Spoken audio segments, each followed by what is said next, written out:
certaines molécules, certaines matières actives qui sont complètement à proscrire, interdites pour ce verger-là. Donc moi j'utilise ailleurs et je fais un traitement spécifique pour le verger Boiron. Voilà, pour pas qu'on retrouve justement ces résidus de molécules dans le produit fini. Voilà.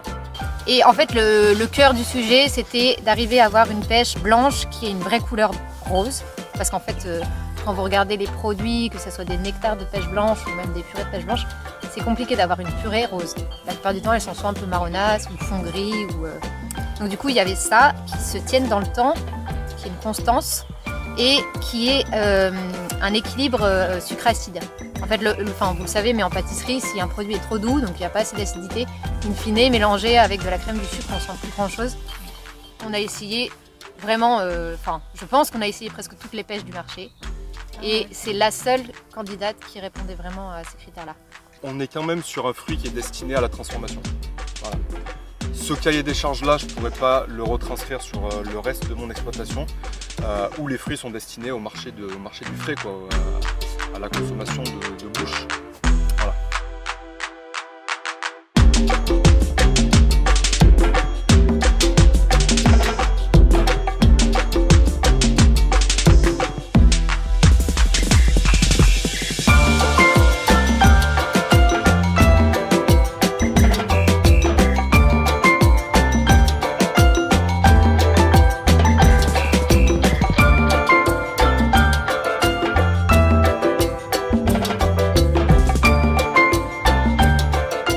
L'essence des vergers Boiron, c'est bien sûr tous nos savoir-faire, du sourcing des fruits jusqu'à la mise en œuvre de nos produits dans les pâtisseries ou les applications des chefs et des chefs pâtissiers notamment.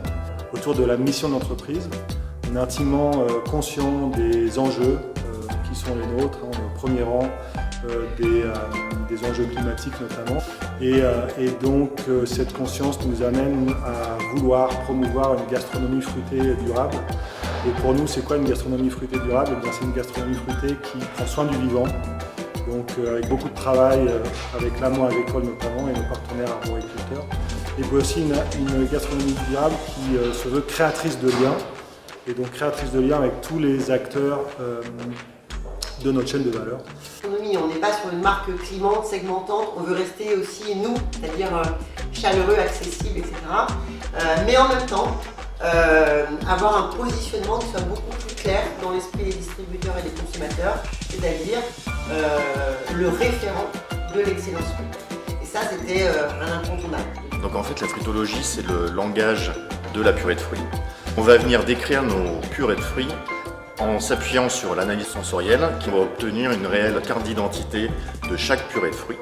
Et ensuite, cette carte d'identité de la purée de fruits va être utilisée par nos utilisateurs qui peuvent être pâtissiers, mixologues, glaciers pour réaliser leurs propres associations de saveurs.